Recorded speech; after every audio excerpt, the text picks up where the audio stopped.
সবাই মিলে আজকে এসেছি নওগাঁর শাহ জিন্দানি মসজিদ এবং তার কবর জিয়ারত করতে।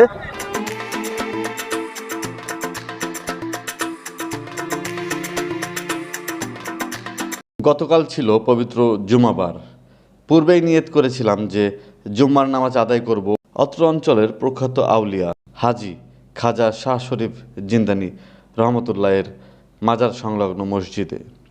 সকাল 11:30টায় মোটরসাইকেল করে রওনা দিলাম। সাথে ছিল আমার স্ত্রী ও ছোট ছেলে রাজ্য। সফরসঙ্গী হিসেবে আরেকটি মোটরসাইকেলে ছিল ভাতিজা নাইম ও তার স্ত্রী, এবং সিএনজিতে শাহান ভাই, ভাবি ও তাদের মেয়ে সহ আরও 2 জন ছিল। উল্লাপাড়া শ্যামলী বাসস্ট্যান্ড হয়ে গয়হাট্টা বাজার হয়ে আমরা চলতে থাকলাম। বলে রাখা ভালো, এই মাজার ও মসজিদটি সিরাজগঞ্জ জেলার চলনবিল খ্যাত তারাস উপজেলার হান্ডিয়াল নওগাঁয় অবস্থিত। শাহজাদপুর থেকে সেখানে পৌঁছতে আমাদের প্রায় 1.5 ঘন্টা সময় লেগেছে। যাওয়ার সময় দেখলাম প্রচুর মানুষ শ্যালো নৌকা যোগে ও বিভিন্ন যানবাহনে করে সেখানে যাচ্ছেন। দুপুরে 1:05 আমরা মাজারের প্রধান ফটকে পৌঁছালাম, কিন্তু প্রচুর মানুষের ভিড়ের কারণে নামাজের সময় হওয়ার কারণে প্রধান ফটকটি বন্ধ ছিল, বিধায় আমরা পাশ দিয়ে প্রবেশ করলাম।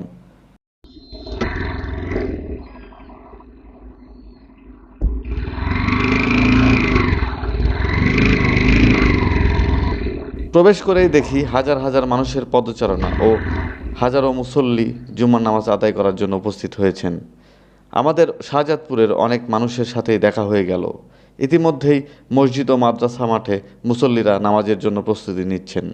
আমরাও ওযু সেরে নামাজের জন্য একটি জায়গা নিলাম। এত মুসল্লির সাথে সালাত আদায় করাও সৌভাগ্য। এখানে জুমার নামাজে আশপাশের বিভিন্ন অঞ্চলের মানুষ অংশগ্রহণ করে বিধায় জায়গা পাওয়া কঠিন। হজরত হাজি শাহ শরীফ জিন্দানি রহমতুল্লাহ আলাইহি সাল্লামের সংক্ষিপ্ত পরিচিতি যতটুকু আমরা জানতে পেরেছি সেটা আপনাদের জন্য তুলে ধরলাম।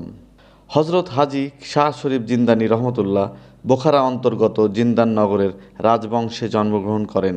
বাল্যকালে তিনি অত্যন্ত মেধাবী আধ্যাত্মিক জ্ঞানের অধিকারী ছিলেন।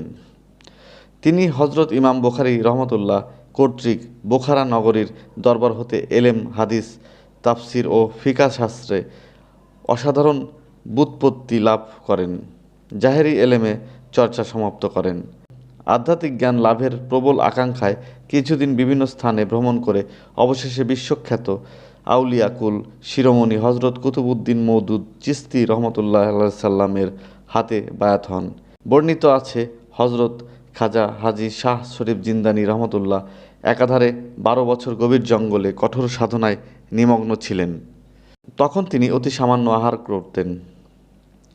কখনো কখনো একাধারে 5 থেকে 7 দিন পর্যন্ত জিকিররত অবস্থায় কাটাতেন। হজরত খাজা কুতুবউদ্দিন মওদুদ চিশতি রহমতুল্লাহ আলাইহি সাল্লাম হজরত খাজা হাজি শাহ শরীফ জিন্দানি রহমতুল্লাহকে ইসমে আজম শিক্ষা দেন। এর ফলে তিনি এলমে লাদুন্নি ও এলমে তাসাউফ জ্ঞানের অধিকারী হন। অতঃপর তার মুর্শিদ তাকে আপন খেরকা পরিধান করিয়ে দেন।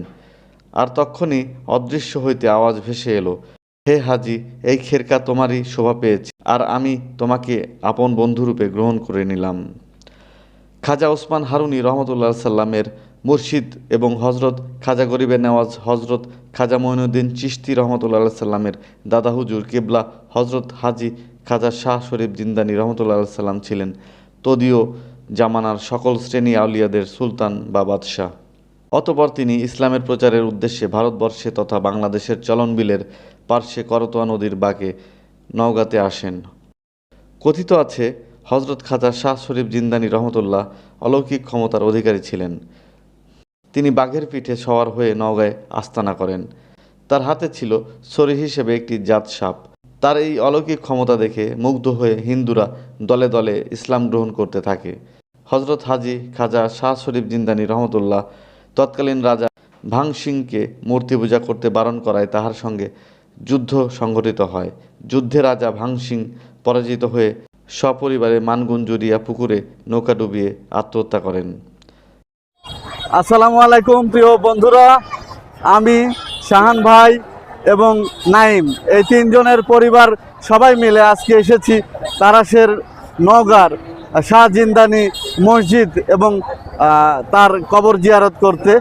আমরা এখানে জুমার নামাজ আদায় করলাম, হাজার হাজার মানুষের মাঝে জুমার নামাজ আদায় করলাম। আর আমাদের পরিবারবর্গ এখন নফল নামাজ আদায় করবে, তারপরেই আমরা শাহ জিন্দানির কবর জিয়ারত করব। তো সবাই আমাদের জন্য দোয়া করবেন।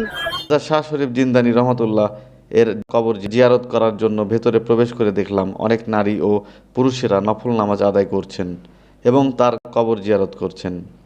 আমাদের সফর সঙ্গীরাও নফল নামাজ আদায় করে সবাই মিলে খাজা শাহ শরীফ জিন্দানি রহমতুল্লাহ এর কবর জিয়ারত করলাম। পরে আমরা এখানকার খিচুড়ির স্বাদ গ্রহণ করেই বাড়ির উদ্দেশ্যে যাত্রা শুরু করলাম।